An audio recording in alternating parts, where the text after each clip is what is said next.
Education coaching is incredibly rewarding because you're changing the course of people's lives. You are preparing them for the future. And we may think studying for the ACT is one thing, but you're studying for the ACT that gets you into a top school, that gets you a top job and gives you opportunities.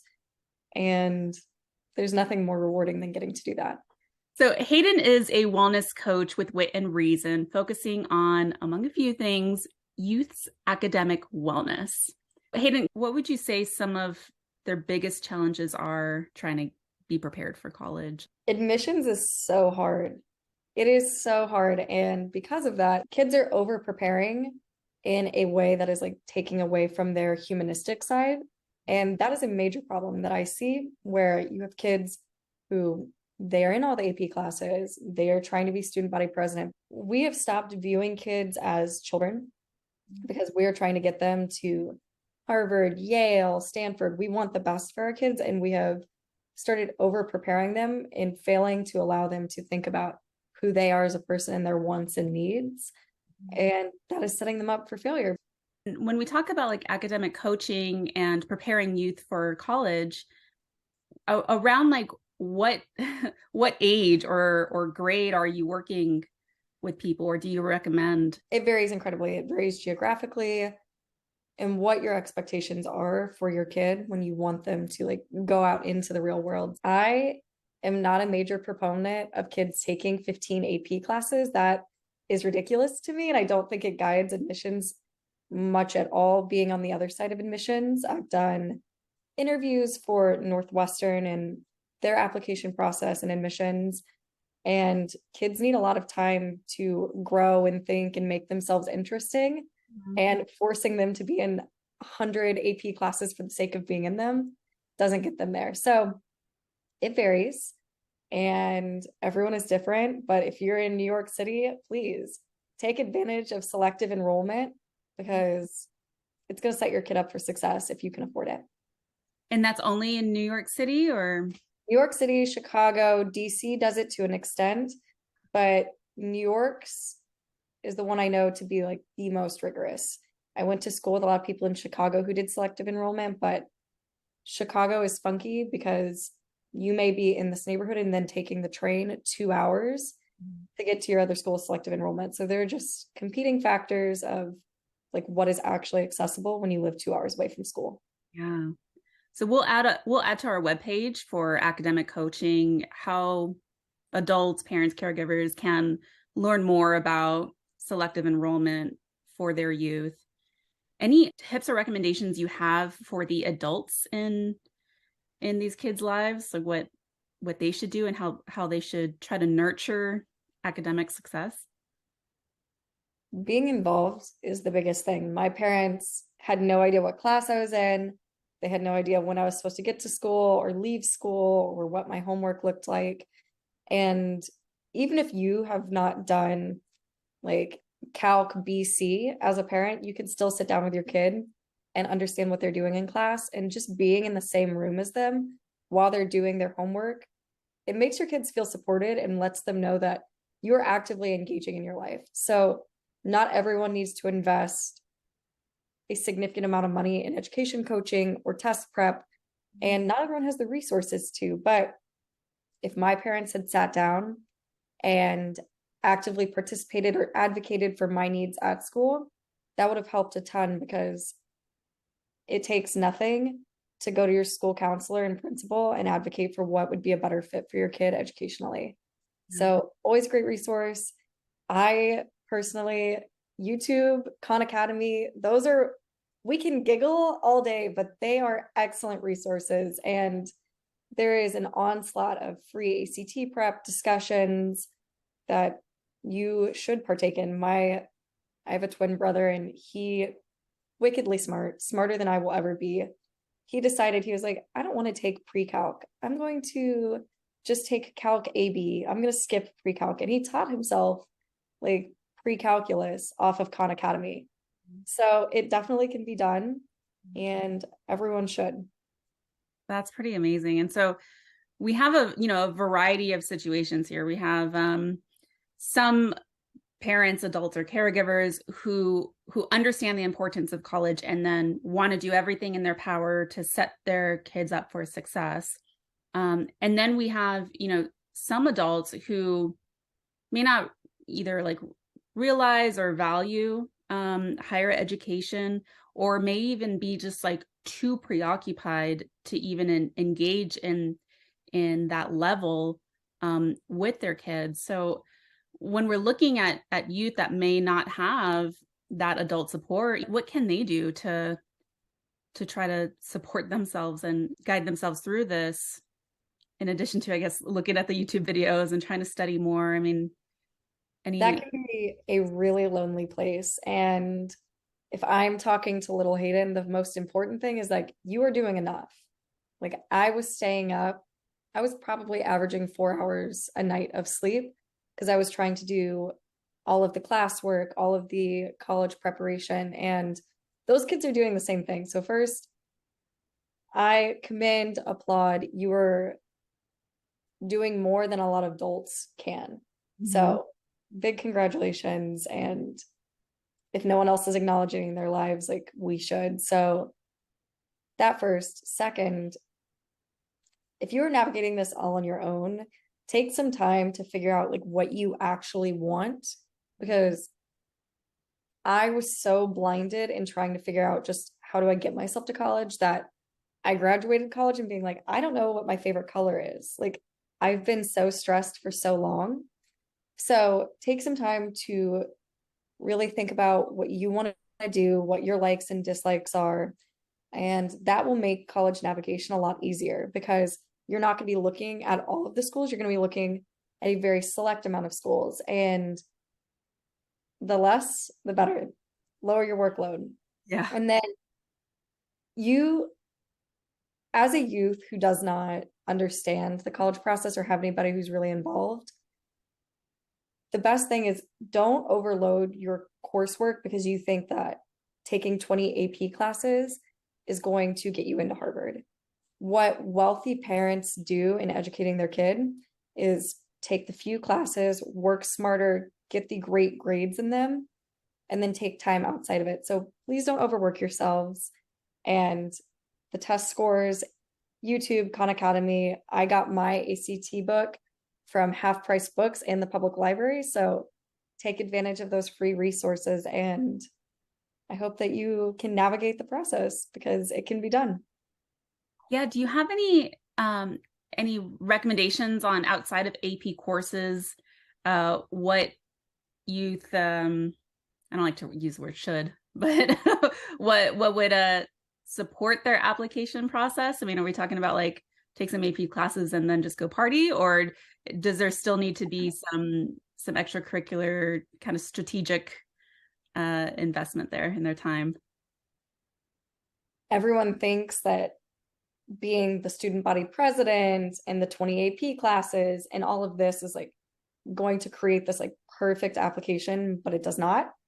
And no one is saying load up your bucket with partying and like risk-taking behavior, but you like it's fine if you have time to be bored, and it's fine if you spend your time reading or you decide you want to take pottery class. Like I like did not have space in my academic schedule to take any elective courses. Like I was only taking AP and math classes the whole time, which is not healthy. Like it is fine if you want to cut yourself some slack and you don't want to take AP physics and instead you think that, you know what, I'd actually like to learn a skill. I'm going to go take a class doing that. So I don't even think like the most strategic things and like being student body president are helpful. I think it's making yourself the most interesting person in the room. So if you have a weird hobby, lean into that hobby and like make that part of your brand because you want people to remember you. And the best interview that I have had for college admissions, this young woman, I was interviewing a ton of people and their resumes are all great. This young woman was like, my favorite hobby is baking. She told me that during COVID, she baked apple pies and held a bake sale at her school to raise money for feminine hygiene products because it had been an issue that had impacted her a lot. And I ended up writing this like elaborate, because it was just so interesting. Yeah. And she wasn't coming to the table to tell me about her rigorous coursework and how smart she was. She was just like, hey, man, I love to make apple pies. And I made a real impact in my community. So it does not have to be this rigid one track mind of how you get to success. It is leaning into what your actual interests and hobbies are and making yourself a normal human being, because that's what admissions officers want to see. Yeah. And I love that philosophy as well. It always surprises me like how little people really know about themselves and what they value and what they enjoy doing. And if it doesn't get you when you're a kid, it's going to get you later on when you're an adult. At some point in your life, you're going to hit this wall and feel miserable and, unsatisfied. And learning more about yourself and what you're interested in and what you find enjoyable is so important to your overall wellness and mental health. Do you have any ideas on like how youth can explore that, or even how like the adults in their lives can help youth explore a little bit more about like who they are and what what their hobbies are? That is so important. We live in Washington, D.C., and the amount of grown adults who come to the table and are like, I have no idea. Like, I just work at this top consulting firm and I know very little about myself. And then they have this break where they're like, I can't do this. So it does eat away at you. We see it all the time here. And the most important part, first as a parent, like give your kid the power of boredom. Boredom is so important. We overload kids' schedules like nobody's business. I nannied throughout college, and these kids did not have a single moment to think. Yeah. And when you do that, you think you're setting your kid up for success. You're like, I'm giving them all of these skills and classes, but kids need time to just think, wander out in the forest, do weird kid-like things. Mhm. And that helps guide their understanding of who they are as a person, because they need time to do that. Time is the biggest thing. And it is also very helpful as a caregiver or someone in a kid's life that if you are seeing that they're really good at something, always encourage it. Just tell them, like, oh, you're so entrepreneurial. That is so cool that you started this jewelry making business at 6. Like, even if it's not successful, right? Like, Yeah. naming and identifying those traits allows a child to take them on for themselves, because they're like, oh, I'm really smart. Like, I'm Yeah. really interesting. The kids I nannied when I first started, they had this notion that they weren't smart. The kids were dyslexic and it took them a really long time to read. And we hear this a lot on TikTok with grown adults and things like that, where we're like, manifestation, mindset, all of this stuff, but it doesn't channel down to kids. But Mhm. mindset is such a big thing for kids. And when I started working with them, I was like, you guys are so smart. You're such a smart child. Like, oh my gosh, you read so fast. And we would sit down and just read for hours at a time together. And by the time I left, that child was reading like 2 grades higher than their grade. And they were so confident. They were like, did you know that I'm the smartest person in the room? And I'm like, okay, maybe we're a little too we're a little grandiose there, Yeah, a little too grandiose, but I love it. but it's important that you have to influence your kids. And if you see that they're really good at something, or even if they struggle at something, encourage them to just continue to invest in it. And if you stretch it a little bit, like I told them they were a great reader by standards, were they great readers for their class? No, they weren't. Yeah. But by continuing to repeat and say this, they grew confidence Mhm. and they ultimately grew into that. So that is really helpful. And if you're a high school student trying to figure out what you want to do, just try a bunch of things, like go to a bunch of clubs, sit in one club meeting. And if you're like, I hate this, I don't get along with these people, that's just fine. But don't feel afraid to go do things that you don't think are going to look good on a college application, because it's not true. Like, if you want to be in the art club, by all means, please go be in the art club. You don't have to be on the robotics team if you don't like robotics. Yeah. Yeah, making your life decisions based off of what other people might think or how they may judge those decisions is just exhausting. It's not like, it doesn't serve you in any way, shape, or form. So many people go through this mindset of, here's my 15-year plan so I can get to X job, or here's my plan through high school to get into a top college. But why are you doing, like, you are going to ultimately get into the college and you're going to be unhappy Yeah. because you didn't discover anything about yourself along the way. And that is a really hard identity crisis to come to if you're at Yale and you're paying $80,000 a year. Like, that is not the time when you want to be having an identity crisis. Yeah. And that happens a lot. I mean, I'm also wondering how you could work with clients once they do get accepted and they are in college, because we do know that that's only like part of the step is getting in, and then it's like staying in and maintaining, and then eventually graduating. And I mean, have you been able to work with people to kind of maintain while they're in college? That could still be a lot, especially for someone on their own. It is so hard.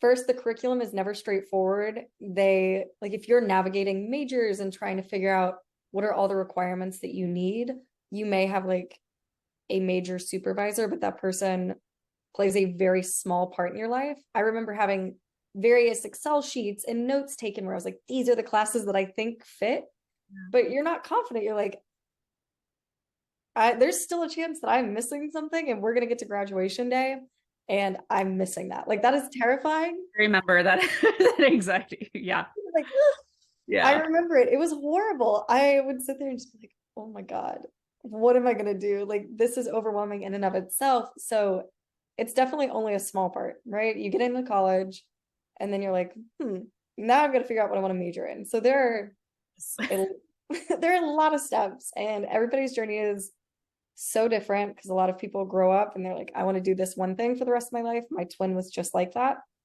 I wasn't. Yeah. I ended up switching majors, so I get the process. But if you were trying to stay in school, let's plan this arc. You had support, you got into college, you're now at Yale, you're stressed out, you don't know what your major is, you're having a hard time acclimating. The best thing that you can do for yourself in that situation, first, take a lot of classes in different fields so you can make the major change once and not multiple times. But have conversations with people that ultimately you want to emulate. Like, if you have a role model in your life and you're able to look at that person and genuinely say, I want to be like them, talk to them, talk to just all of the people so you can get a decent sense. And if you're struggling to keep yourself on track in school, having a conversation with a parent or somebody that can keep you accountable is going to be really helpful, because if you live in this little silo and echo chamber, you're going to just continue hearing your repeating thoughts. And unfortunately, 17, 18-year-old you is not the smartest person in the room. Like, Right. get support from other people. Right. And for your wellness coaching practice, in addition to doing like youth academic coaching, you also focus on like professional development or career development for people. So you can help guide them through the whole process. It's hard. Life is so figuring hard. it out once you're launching and transitioning from college into adult world and career. That is, so I would say college admissions is super impactful. Yeah. I would say the hardest point in someone's life is leaving college and going into the workforce. Yeah. I graduated with thousands of people and I stay in touch with, like, via LinkedIn or just like understanding what's going on with them. But these people who went to a top 10 school and thought they wanted X thing for the rest of their life and graduated and then realized that applying for jobs takes 6 months.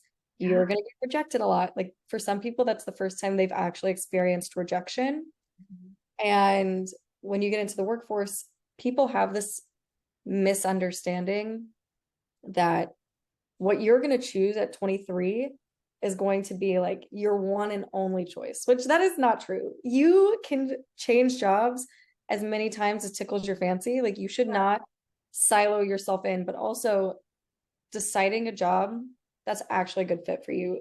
People wrap their identity, especially in DC, in being an associate at this law firm where they are not engaging in healthy practices, or they want to go be a consultant and their goal is to be a partner at McKinsey, BCG, Deloitte, whichever one it is. Mhm. And there's a lot of identity wrapped up in that. So we have to take a lot of time to separate that when navigating professionalism and what you want to have as a career, because I know folks who went on to be a managing partner at BCG, and we're sitting down having a cocktail on a Friday night and they are telling me how unhappy they are. And I don't want anyone to end their life and career that way, because you shouldn't be 55 discovering that you don't know what your favorite color is, or that you don't have any hobbies, or that you don't know your kids. So professional coaching is a big deal that nobody talks about.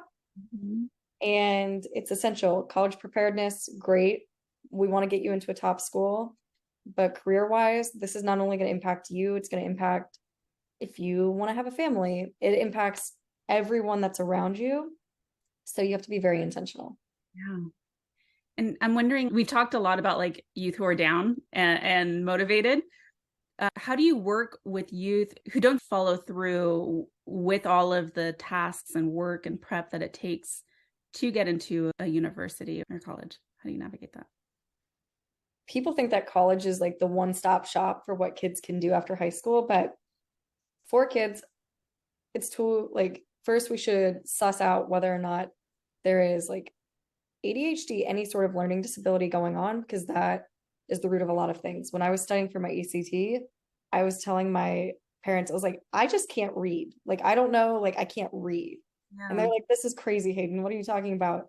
Come to find out, I have ADHD, and it just completely changed my life. So that is helpful. But for kids who are not motivated or they just don't want to go, if you have a kid who does not want to engage in the college application process, that is not a great standard to be setting for them to get to school, because you may help them get in, but then you're sending them off and you're expecting them to meet with deadlines and take advantage of their major. So if they have the resources, they should take a gap year. Maybe they're a better fit of starting a company. Maybe they should travel. Like, there are a lot of additional options that you don't have to go straight from high school into college.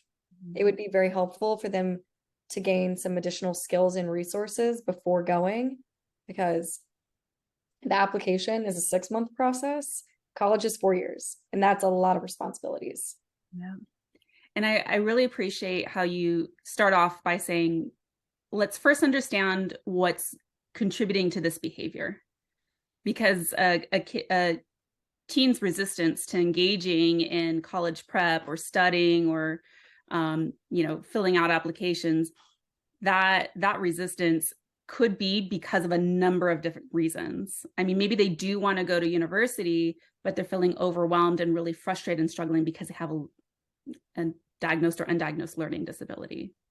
So then that approach is going to be very different than the kid who's resisting or not following through because they just really don't give a damn. They really don't want to go to college, right? Everyone is different. You have no idea. They can be navigating something really difficult in their personal lives. Like, there are a lot of contributing factors to why kids behave the way they do. And it's not always so overt as, I don't want to go to college, so I'm going to lash out in this way. No, sometimes it's just like, I'm going through a really bad breakup and I can't focus and I don't care about this college application. So handling those stopgaps is what's essential. But for some kids, they just don't want to go. And you should never force a kid to go to college.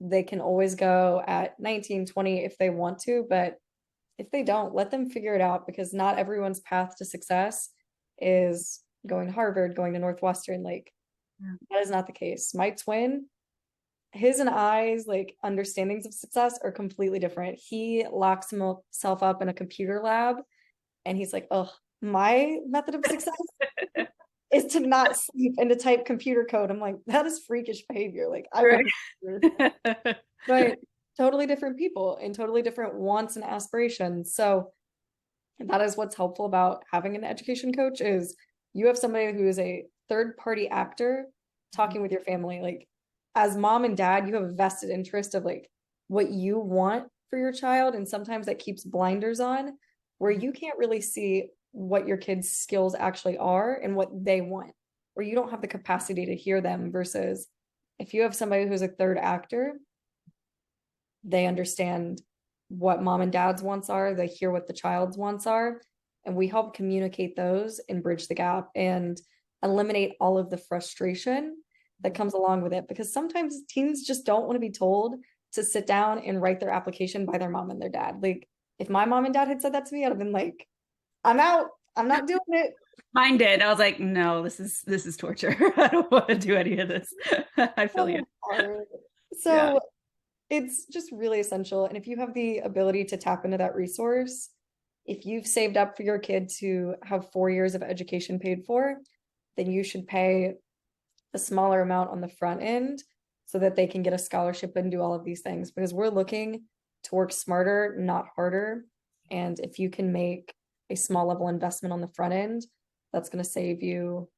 College is expensive, 100,000, 150,000 on the back end. Yeah. And how do you work with the adults in the youth's life? Are they usually the ones that will connect you, and then do you continue to engage with them, or is it mostly focusing with the youth?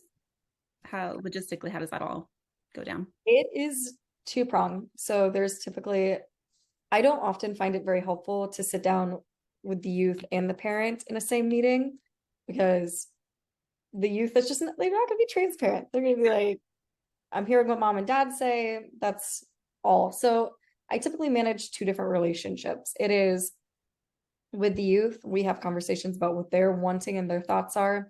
I have an initial intake with mom and dad. We talk about what their common goals are, and then we come to a path forward where I lay out all the steps of what we are going to do. And then I work with the youth and we prepare essays. I check in with them. I make sure they're doing their college testing prep. And all of this gets sent in like a memo report form to mom and dad. And then we will have conversations on the back end, basically like parent teacher conferences. You as a parent are not sitting in on your kids' classes, but you are connecting with their teachers to understand what is going on in the classroom. A lot of these people, they were my classmates. They got into these schools and they were like, oh, I'm here. And now I'm starting to feel panic attacks and I'm starting to feel anxiety and I can't breathe. And that's terrifying. So we need to allow kids to actually be kids and grow up. And as parents, if we can take an active role in their lives, that alleviates some of that stress. Because if we are educated and informed about what actually helps our kids get into those top schools or actualize their dreams, it's not filling their days up with piano, swimming, chess class. Like, I know 5-year-olds who had chess tutors. It's just wild. Like, it's not helpful, and it's taking away from your kids' ability to be bored and self-discover. And those are the kids that are going to be the most successful because they have a grasp on what they want and who they are as a person. And metrics of success look very different, but forcing your kid to be up from 5 a.m. till 10 p.m. at night, working nonstop, is not going to lead you to a metric of success that you like. I appreciate all of that so much and the work that you do. We're going to have a page up for our listeners to be able to get in touch with you and any of the resources you recommend. And we'll keep on talking up academic coaching and preparing youth for college. Thank you so much. Thank you, Alexis. Anyways.